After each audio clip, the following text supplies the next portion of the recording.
Praise the lord.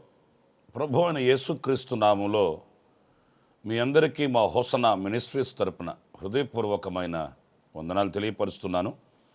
ప్రభు మిమ్మల్ని దీవించి ఆశీర్వదించునుగాక. పరిశుద్ధ గ్రంథంలో నుంచి ఈ పూట ఒక శ్రేష్టమైన మాటని మనం తలపోసుకుందాం. అదేంటంటే, మనం ఏది కొనాలన్నా, ఏది వినాలన్నా, ఎక్కడ చేరుకోవాలన్నా శ్రేష్టమైన వాటిని మనం కోరుకుంటాము, ఆశిస్తాము, వాటి కొరకే ప్రయాసపడతాము. ఆ రీతిగానే దేవుని వాక్యంలో కూడా మనం పరిశుద్ధుడైన పౌలు ఫిలిప్పీయులకు రాస్తూ పత్రిక, ఆ పత్రికలో మొదటి అధ్యాయం 9వ వాక్యంలో చక్కటి మాటని ఆయన రాశాడు. ఆ మాటని ఈ పూట చదువుతాను. మీరు శ్రేష్టమైన కార్యములను వివేచింపగలవారగుటకు మీ ప్రేమ తెలివితోనూ సకల విధములైన అనుభవ జ్ఞానముతోనూ నిండినదై అంతకంతకు అభివృద్ధి పొందవలెననియు. చూడండి, ఈ వాక్య భాగంలో శ్రేష్టమైన కార్యములను వివేచింపగలవారగుటకు, ఈ రోజున శ్రేష్టమైనవి ఏంటి, అల్పమైనవి ఏంటి, మనం వివేచించగలవారం కావాలి. ఆ రీతిగా మనం వివేచించలేని వారమైతే మనము శ్రేష్టమైన వాటిని వదులుకుంటాము, అల్పమైన వాటిని పొందుకుంటాము. ఈ వివేకము, వివేచన ఒక విశ్వాసిగా మనందరికీ ఉండాలండి. లోకస్తులు అన్నిటి కొరకు ప్రాకులాడవచ్చు. ప్రభువుని ఎరుగని వాళ్ళు లోకంలో ఉన్న వాటిని పొందుకోవాలని ఆరాటపడవచ్చు. కానీ మనం అలా కాదు కదా. మనకు లోకం ఏంటి, పరలోకం ఏంటి, దైవత్వం ఏంటి, లోకంలో ఉన్నటువంటి తత్వజ్ఞానం ఎలాంటిది, ఇవన్నీ మనం పరిశీలించే ఆ విజ్ఞానాన్ని లేక వివేచనను ప్రభు మనకిచ్చాడు. మనం చీకటిలో నుండి ఆశ్చర్యకరమైన వెలుగులోనికి పిలువబడ్డాము. ఒకప్పుడు మన మనసు మూయబడింది, ప్రభు మన హృదయం తెరచాడు, మన మనోనేత్రము వెలిగించాడు. మనకు ప్రతిదీ కూడా వివేచించగలిగినటువంటి ఆ సంపదని ప్రభు మనకు అనుగ్రహించాడు. అన్నప్పుడు మనం జాగ్రత్తగా వివేచించాలి, ఆలోచించాలి. శ్రేష్టమైనవి ఏంటి అని ఆలోచించగలుగుటకు మన ప్రేమ తెలివితోనూ సకల విధములైన జ్ఞానముతో నిండినదే ఉండాలట. ప్రియ సహోదరులారా, చూడండి, శ్రేష్టమైనవి అన్నప్పుడు, శ్రేష్టమైన కార్యములు అన్నప్పుడు ఏంటి అవి? 1, 2, 3 మాటలు పరిశుద్ధ గ్రంథంలో మనం చూద్దాము. దానియేలు గ్రంథంలో 5వ అధ్యాయం 12వ వాక్యంలో చక్కటి మాట రాయబడి ఉంది. ఆ మాటని నేను చదువుతున్నాను. ఈ దానియేలు శ్రేష్టమైన బుద్ధి గలవాడై, ప్రియులారా చూడండి, దానియేలు శ్రేష్టమైన బుద్ధి గలవాడై ఉన్నాడంట. అంటే శ్రేష్టమైన బుద్ధి మనం వివేచించాలి. ఏదో మనం బ్రతుకుతున్నాము అని కాదు, తిరుగుతున్నాము, తింటున్నాము, ఉంటున్నాము అని కాదు, కానీ ఎలాంటి బుద్ధి కలిగిన వారమై ఉంటున్నాము. ఇది కొంచెం వినడానికి కఠోరంగా ఉంటుంది, బుద్ధి అనే మాట. ఏదైనా కోపం వచ్చినప్పుడు, హృదయంలో వేదన కలిగినప్పుడు అంటాం మనం ఆ మాటని, బుద్ధి ఉందా అంటుంటామండి. ఏ బుద్ధి? పరిశుద్ధ గ్రంథంలో మనం చదువుతాము, స్వస్థ బుద్ధి అని, సుబుద్ధి అని మనం చూస్తాము. దావీదుకు కూడా సుబుద్ధి కలిగిన వాడంట. దావీదు సుబుద్ధి కలిగిన వాడై ప్రవర్తించగా సౌలు దావీదుకు భయపడుతూ వచ్చాడట. నిజమే, ఈ శ్రేష్టమైన ఈ స్వస్థ బుద్ధి, ఈ సుబుద్ధి మనకు ఉండాలండి. బుద్ధి విషయంలో మనం చాలా శ్రేష్టమైన వ్యక్తులుగా మనం ఉండాలి.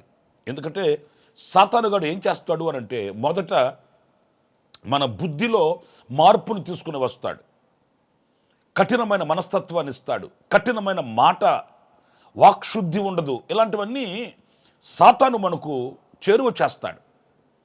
ఎప్పుడైతే మనము ఈ శ్రేష్టమైన బుద్ధిని వివేచించి, నేను ఇలా ఉండకూడదు కదా, నేను ఇలా మాట్లాడకూడదు కదా, నేను ఇలా ప్రవర్తించకూడదు కదా అని మనం యోచించి ఈ అల్పమైన, ఈ సాతాను సంబంధమైన బుద్ధిని మనం విసర్జించాలి. కొన్ని చోట్ల చూడండి, పిల్లలు ఉంటారండి, చిన్నపిల్లలే, వాళ్ళు కదిపితే అమ్మో వాడు మాట్లాడే పొగరబోతు మాటలు వీడు ఎక్కడ నేర్చుకున్నాడు రా బాబు అనిపిస్తుంది. కొత్త కొత్త బూతులు తిడతారు. చిన్నపిల్లలండి, వాళ్ళకి ఎవరు నేర్పించారు? వాళ్ళు ఏ స్కూల్కి వెళ్ళారు, ఏ కాన్వెంట్కి వెళ్ళారు, ఏ యూనివర్సిటీకి వెళ్ళారు, ఏ ప్రైవేట్ క్లాసులకి వెళ్ళారండి బూతులు నేర్చుకోవడానికి? సంవత్సరం రోజులు స్కూలుకు పంపిస్తే చదువుకోరు, కానీ ఆ చిన్న పిల్లగాడిని కదిపితే బండబూతులు తిడతాడు. అది బుద్ధి. నా ప్రియమైన సహోదరులారా, ఆ బుద్ధిని మనం యేసు క్రీస్తు ద్వారా మనం మలచుకోవచ్చు. నేను పెరిగిన వాతావరణం అట్లాంటిదండి, నాకున్న పరిస్థితుల ప్రభావాలు అలాంటివి, అలా అలవాటు పడిపోయా. నో, ఎలాంటి పరిస్థితులు అయినప్పటికీ కూడా యేసుక్రీస్తు సుబుద్ధిని ప్రసాదించువాడు. యేసుక్రీస్తు స్వస్థ బుద్ధిని కలుగు చేస్తాడు.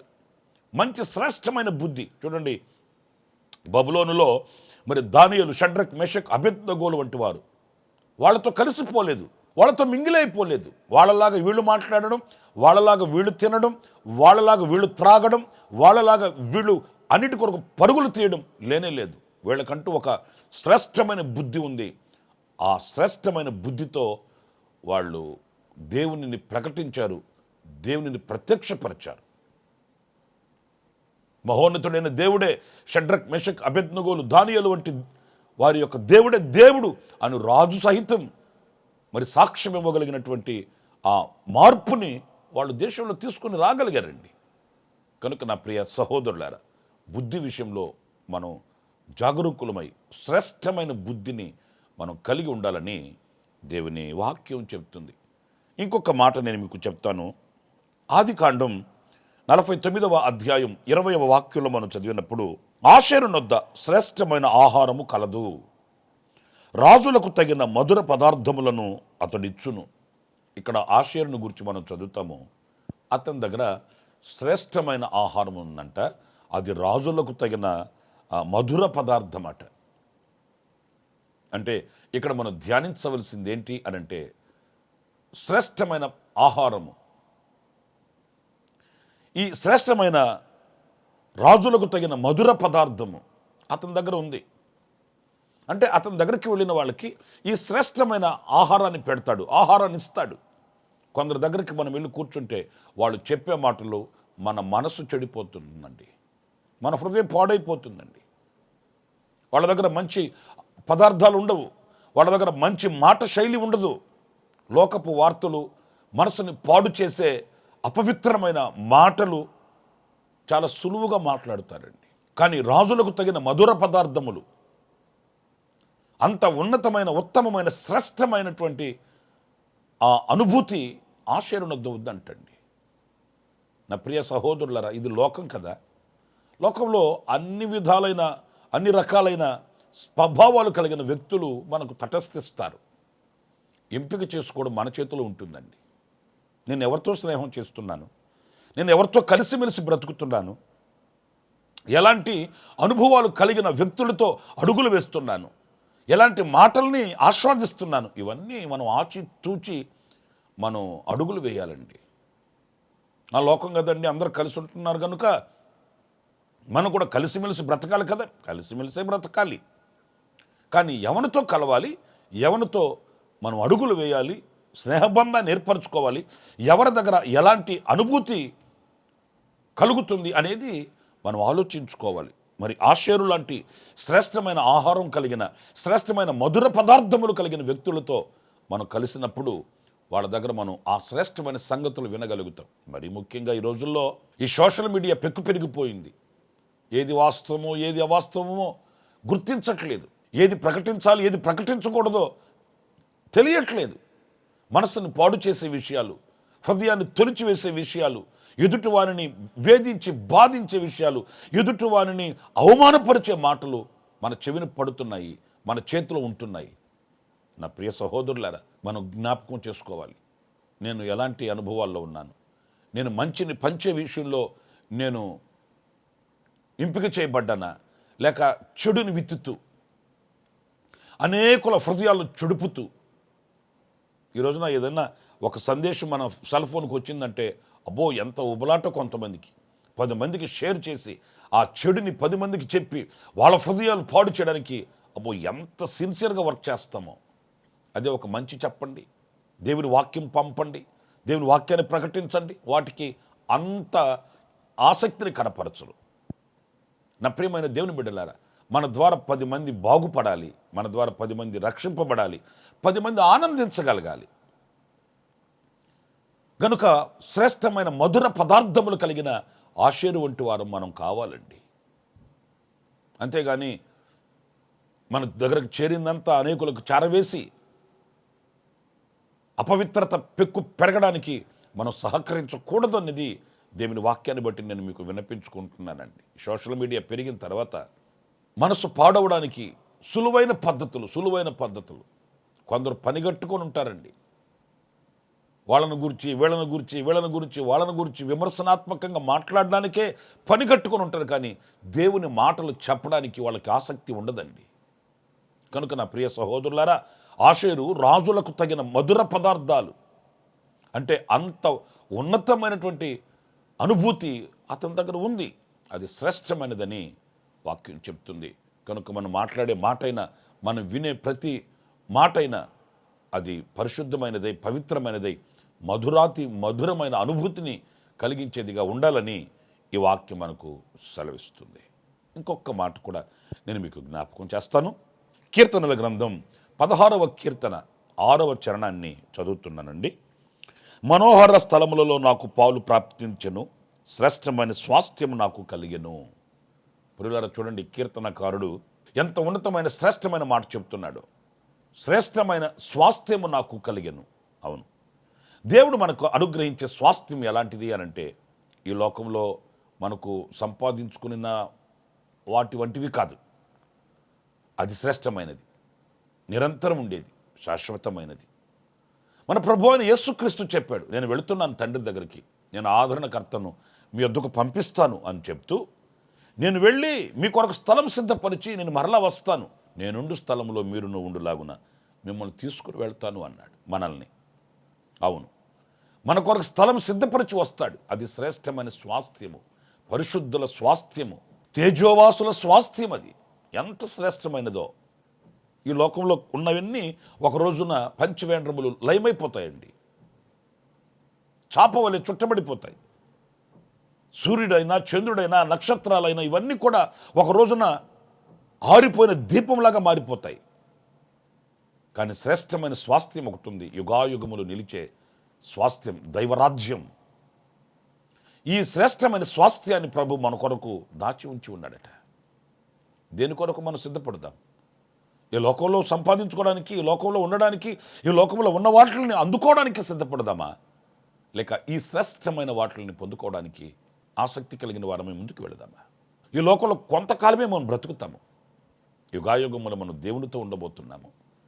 ఆ దేవునితో ఉండే ఆ స్వాస్థ్యం ఈ లోకంలో ఉండగానే మనం సిద్ధపరచుకోవాలి. అందుకే రక్షణ పొందాలి, బాప్తిసం పొందాలి, పరిశుద్ధాత్మను పొందాలి, క్రీస్తులో ఆధ్యాత్మికమైన వృద్ధి కలగాలి, అంచెలంచెలుగా ఎదిగి అందరి కృపలో దాచబడాలి. ఇవన్నీ మన మీద ఉన్న గురుతర బాధ్యతలండి. ఏదో ఒక వాక్యం చదువుకుంటున్నాను అని మాత్రమే కాదు, మందిరానికి వెళుతున్నానని మాత్రమే కాదు, ఎదగాలి, వర్ధిల్లాలి, మనం పరిమళించాలి, ఫలములు కలిగిన వారు కావాలి, మనం అనేకులకు మార్గదర్శకం కావాలి, మనతో అనేకులు కలిసి ఆ శ్రేష్టమైన స్వాస్థ్యములో మనము నిలవాలి. కనుక దానిని సంపాదించుకోవడానికి మనం ప్రయాసపడాలి. యేసయ్య దగ్గరికి ఒక యవనస్తుడు వచ్చాడు. ఆయన బోధకుడే. అయ్యా, నేను పరలోక రాజ్యానికి వారసుడిని కావాలంటే, యేసయ్య దగ్గరికి ఒక యవనస్తుడు వచ్చాడు. నేను పరలోక రాజ్యానికి రావాలంటే ఏం చేయాలి అంటే, యేసయ్య చెప్పాడు, నీకున్న ధనాన్ని అమ్మి పేదలకు ఇచ్చి నన్ను వెంబడించు అన్నాడు. ఎందుకనంటే ఈ లోక సంబంధమైన ధనాన్ని కూర్చుకున్నాడే, కానీ ఆయన పరలోక సంబంధమైన ధనం లేదు, దాని మీద దృష్టి లేదు. అందుకే ప్రభు అన్నాడు, ఇది విడిచిపెట్టు, అది నీకు కలుగుతుంది అన్నాడు. అంటే అర్థం ఏంటంటే, ఈ లోకంలో ఉన్న వాటిని లోకంలో ఉన్న వాటిగానే చూడాలి మనం. అవే పెద్ద శ్రేష్టమైనవిగా. కొంతమంది చూడండి, వాళ్ళ ఇల్లే వాళ్ళకి స్వర్గం, వాళ్ళ పిల్లలే వాళ్ళకి స్వర్గం, వాళ్ళ ఉద్యోగాలే వాళ్ళకి స్వర్గం, వాళ్ళ కులాలు, మతాలు, వర్గాలే వాళ్ళకి స్వర్గం, అదే అనుకుంటారండి. కానీ ఇవన్నీ విడిచిపెట్టబడేవే, వదులుకోవలసినవే. శ్రేష్టమైన స్వాస్థ్యం ఒకటి ఉంది, ఆ స్వాస్థ్యాన్ని పొందుకోవాలని ఎదురు చూడాలి. మన పేతుడైన అబ్రహాము కూడా చూడండి, పాలు తేనెలు ప్రవహించు దేశం, ఎంత సంపన్నమైన దేశమో, సౌభాగ్యమైన దేశం. కానీ ఆయన ఆ దేశంలో పరవాసిగా బ్రతికాడట. ఎందుకయ్యా అంటే దేవుడు దేనికి శిల్పియు నిర్మాణకుడై ఉన్నాడో ఆ పునాదులు కలిగిన పట్టణం నాకు కావాలి. అది నాకు శ్రేష్టమైన స్వాస్థ్యము. అక్కడ చేరుకోవడానికి ఇవి ఏవి నాకు అవసరం లేదు అన్నట్లుగా తగుమాత్రం అనుభవిస్తూ విశ్వాస వీరుడయ్యాడు. ఆయన కోరిన రేవుకి ఆయన వెళ్ళిపోయాడు. ఈరోజున మన వ్యక్తిగత అనుభవాలలో కూడా శ్రేష్టమైన స్వాస్థ్యం కొరకై మనం ప్రయాసపడాలి, సంపాదించుకోవాలి. 3 విషయాలు నేను మీతో చెప్తూ వచ్చాను. శ్రేష్టమైన బుద్ధి, శ్రేష్టమైన ఆహారము, శ్రేష్టమైన స్వాస్థ్యము. ఈ శ్రేష్టమైన వాటిల్ని వివేచింపగలవారు మగుటకు మన ప్రేమ తెలివితోనూ జ్ఞానంతో నిండి ఉండాలని దైవజనుడైన పౌలు హెచ్చరిస్తున్నాడు. అలాంటి కృప మనందరికీ కలుగుగాక. ప్రార్థన. ఆశ్చర్యకరుడు అయిన తండ్రి, జీవాధిపతి అయిన ప్రభువా, మీకు వందనాలు. నైనా శ్రేష్టమైనవేంటి, అల్పమైనవేంటి వివేచించి యోచించి నడవడానికి మాకు మంచి అనుభవ జ్ఞానాన్ని మీరు మాకు ప్రసాదించండి. చేపట్టి నడిపించండి. మా అడుగులు స్థిరపరచండి. వివేకంతో నడవడానికి కృపను అనుగ్రహించమని నన్ను, మమ్మల్ని మీ చేతులు సమర్పించుకుంటూ ఈ మాటలతో, ఈ ప్రార్థనలో ఏకీభవించిన ఒక్కొక్కరిని ఆశీర్వదించి దీవించి ఆ రీతిగా మీరు నడిపించమని యేసు నామములో ప్రార్థించి వేడుకొనుచున్నాను తండ్రి. ఆమేన్, ఆమేన్. ప్రభు కృప ఈ దినమంతా మీకు తోడై ఉండుగాక. ఆమేన్.